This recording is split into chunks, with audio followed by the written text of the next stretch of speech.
What's going on, world? It's your boy VO the Face F4 back in the building. We about to get Yes, it popping, sir. man. We 50% fuss, 50% fantasy football, yet 100% fact. Facts. What's going on? I'm with these gentlemen, man, and we ready to chop it up about some of these NFC odds. We already dropped the top 100 fantasy players by average draft position. Make sure you guys check out all those shows and stay up to date with the fantasy stuff. But now we're gonna take it to my boys' realm, which is the Vegas realm. We're gonna go in. What's up, Jay Reeves, the gambler?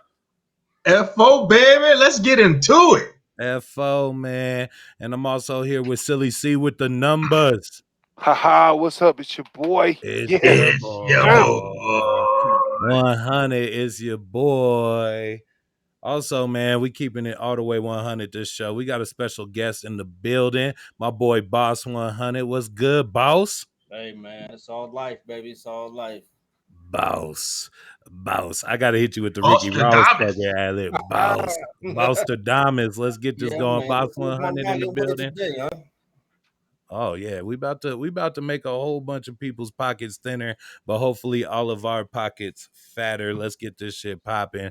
We about to go right into the NFC, the the NFC conference preview, man. And Oh man. sorry, I'm about to cut this, but I do got an intro video. There we go. Sorry, TJ. This happens a lot. Yeah,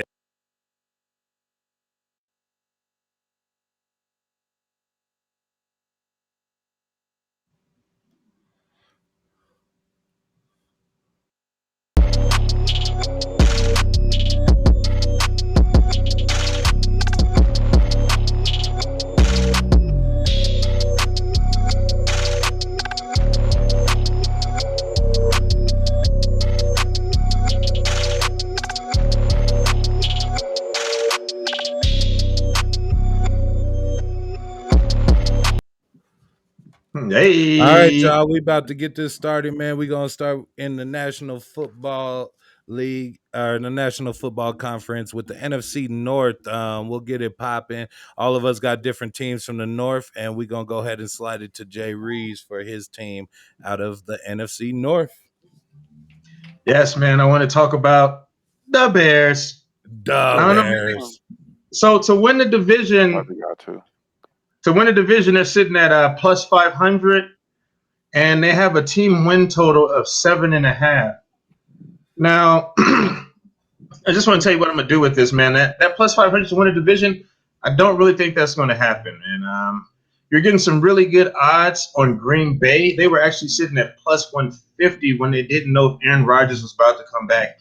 And I'm really kicking myself in the ass for not jumping on that. I will not be jumping on the Bears at plus 500, but that 7.5 on the team win totals, it's looking real spicy to me, man. I just want to get in just into a little bit of the buzz that's coming up out of training camp there, man.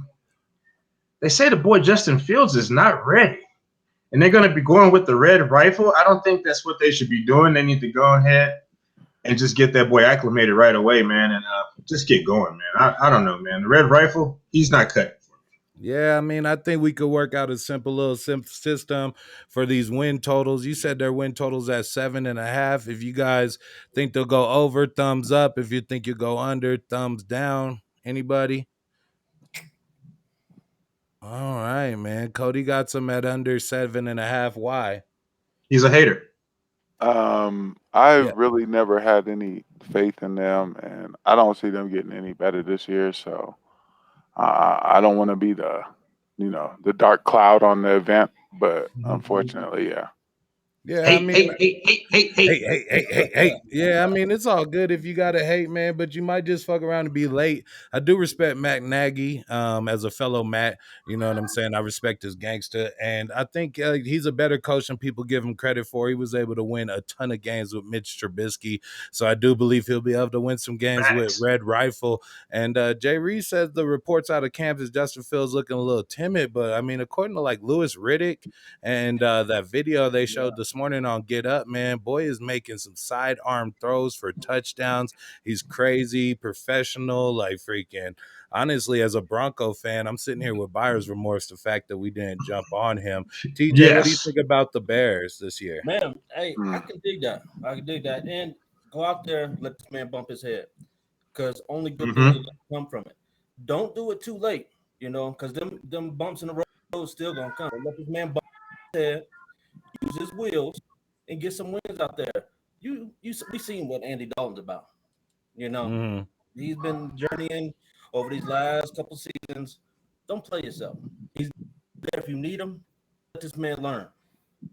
Mm-hmm. Definitely. We see that big star on your hat, so we know that you know from experience that, Andy Dalton might not be a viable option at the quarterback. As far as the rest of this NFC North is concerned, Cody, who did you pull in this draft? Actually, I wanted to talk more about Minnesota. Now, Minnesota. one of the reasons I think they're a really sneaky pickup, and I really like them a ton, is because Dalvin Cook. Now, stable to a good team is always a good running back. Now, compared to the other team, which was a plus 5,000 in my books for actual Super Bowl contenders, let's go to Minnesota, which is a plus 2,000, a lot more, risky, kind of iffy. But last year, they averaged 26 points a game, about almost 400 yards of offense, 250 passing, 142 of rushing. Um, I think that rushing is very suspect because Dalvin Cook was number one, and I think it's only going to get better. So I think that right now, this year, they look to be better than what they were last year. And if they can get any kind of defensive play, watch out. Minnesota definitely going to overcome Chicago. Yeah, Minnesota definitely has one of the longer tenure coaches in the league, as well as retaining Gary Kubiak. I know they had one of their coaches pass this offseason, but they got a continuity in the coaching staff, continuity in the roster. They're definitely in a possibility to make a big play. And I do kind of agree. What is the over under for win totals for Minnesota, Cody? I'm taking a look at It's that right currently now. it's currently sitting at 8.5, Eight and a and for half. them to win a division is plus 250. Uh, Um, Do you guys can like they get that? there, guys? Can they get there? Over or under 8.5? I'm gonna go I over I again. have to Maybe I'm just go over. optimistic.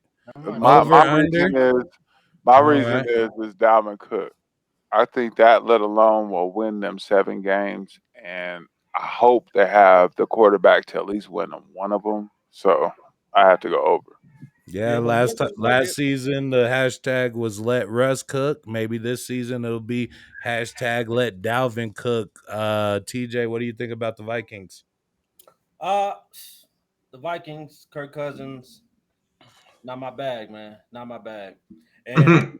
there is the younger Kubiak that's in position right now. Gary, Oh, Gary, he didn't hung him up. So there Yeah. is a bit of a change. Scheme probably flows from generation to generation. We know with Kyle and Mike and such, but there could be some hiccups there. And hmm your boy Kirk Cousins ain't the one for turmoil. Yeah, Nope. man, he He's not doesn't that do dude. turmoil well. Another Yeah. team that's been dealing with a ton of turmoil this offseason is the team that I drew in the thing, which was the Green Bay Packers.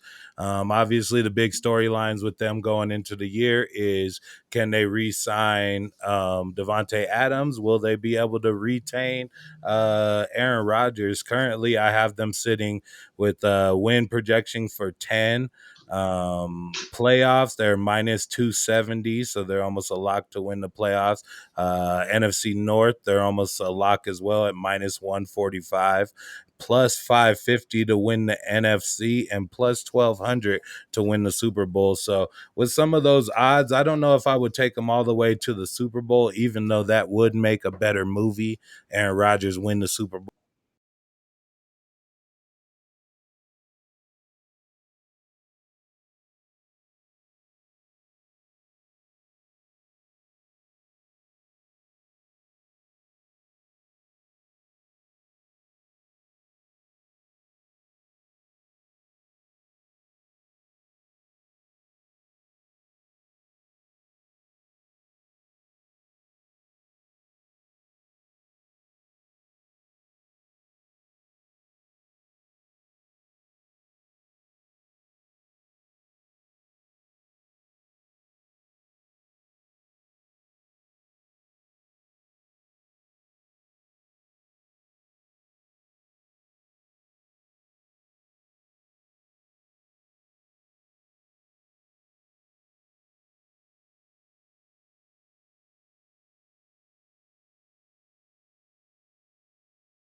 Rodgers. He's got a chip on his shoulder. He got something to prove out here. I think he's going to have a phenomenal season. On top of that, they've been knocking on the door at the NFC Championship for the last couple of years. Something's just telling me that Green Bay could possibly go to the Super Bowl this year, and he'd be like, you know what? I don't want nothing to do with you guys. See, you just a hopeless But Adams doesn't cinematic even like want to me. play there. Well, that's what I was gonna get into with TJ. Who do you think is the best player with the best chance to rinse and repeat out of Green Bay? Hey, Reese, watch yourself. I'm about to hop on. But, nah, we're gonna go with Aaron Rodgers. We're gonna go with Aaron Jones. Aaron Jones. Yeah, I mean, as Aaron Rodgers performs, you only have to compensate for that. So he opens up that back end. Aaron Jones is going to be attacking that back end because he's going to be getting to the Pause. next. You know what I'm saying? So one takes care of the other. So Aaron Jones, Aaron Rodgers, hey, they doing it. Yeah, see, he got the left hand washes the right hand approach with the two Aarons getting chose. I think the reason why we're not hearing from Devontae Adams is Cody pull it up is because what he did last year was just so incredible. It's really tough to repeat that. So even if you rinse and rinse and rinse all you can, like it's tough to repeat. Cody, go ahead and reel off those Devontae Adams stats from last year, which were incredible in a shortened season of what, Jay Reese, 14 games? Yeah, something like I just want to say Green Bay was sitting at minus 145 to win a division, and they got them sitting at 10 wins. It's a hefty number. And Devontae Adams, I want to say, played between 12 and 14 games. Yeah, all right, Cody. He only missed 2 games and put up those numbers? 18 So his touch, number, bro. That's crazy. It's crazy. His touch, his whole 2020 season was amazing.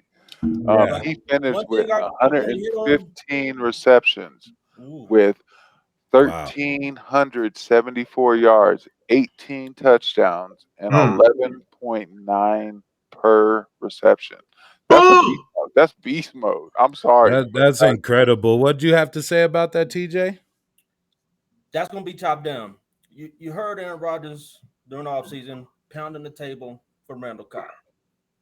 He didn't call that man there for nothing, you know? Yeah. So that's going to eat into a little bit of that production. I mean, Devontae's still going to get his. But look for Randall Cobb to be a focus as well. And, you know, he's a Swiss Army knife, so watch out. Yeah, man. Yeah, I mean, we focused a lot on Green Bay because I felt like with that situation, we could kind of eat into some of the time that we have for this last team. Not to take away from my guy, Boss 100's camera time. But, man, who did you pull in this one? Who do you got to talk about? Sure. Should we even talk about him? I don't know, but we biting kneecaps off. And we biting kneecaps off. Hey, man, so, hey, we're going to go to the Motor City. We're going to talk about Detroit. And, I mean, they didn't strip this thing down like Frank the Tank, man. Through the quads. Oh, boy. I really don't like where Detroit is sitting, you know. We look at a little bit of these odds. They got them finishing 4th, plus 1,900. Anybody in that action, you know. They over under is at 5. And I'm going up, you know. I had to scrape to find them 3 wins for him. I don't like the wholesale of Matt Stafford, Marcus Marvin, Kenny Holiday. But no, you can't do that and then expect to produce. You have Goff out there who's already on the struggle bus. And I don't care what mediocre as hell. Oh, man. And then you can't put that mediocre talent and expect any kind of boom. They're going to do what they do best. Hey, and they're going to have Roger calling their name. Man, I think there's only 3 fantasy options on this team to even talk about, and y'all could tell me if that's too many. Jared Goff, nah, we don't want to talk about him. No. So there's only 2. Is Swift and Hawkinson. How are these players going to affect yours? Who? I'm going to give you a sneaky one, man. Jamal Williams, bro. Yeah. That's former Green Bay running back. I right? like Jamal Williams. Yes, I've always bro. liked He's- him, even I when don't he know. was That there. takes away from Swift, but so we Swift's can a little have that banged up already. conversation. But what about Hawkinson as a viable tight end? I don't know. What do you think? Like Jared Goff hasn't been notoriously known as his tight end. I'll leave this up into the floor. What do you guys think, Hawkinson? He's going to have to feed Hawkinson, man. Hawkinson is going to end up being the number one receiver on the team. They got the likes of, I want to say, Tyrell Williams, Quintez Cephas, Brashard Perriman. I mean, like, all these dudes are like third stringers. So Yeah. Hawkinson is about to get a heavy workload this year. Definitely. Heavy. That's He was what's quick up, to man. say Well, the demons too. Well, man, we're gonna just keep it pushing. We were gonna do a 2 segment, but we're just gonna do a 1 segment drop. Here we go. That was the NFC North. Remember, when you messing with us, make sure. Whoa, I just drug. How many S's does that have in it? How many S's does make it? Make sure that you subscribe to the channel. Remember, if you fuck with us, subscribe so you stuck with us. F4, 50% fantasy, 50%. Fuss and 100% facts. Facts. Facts.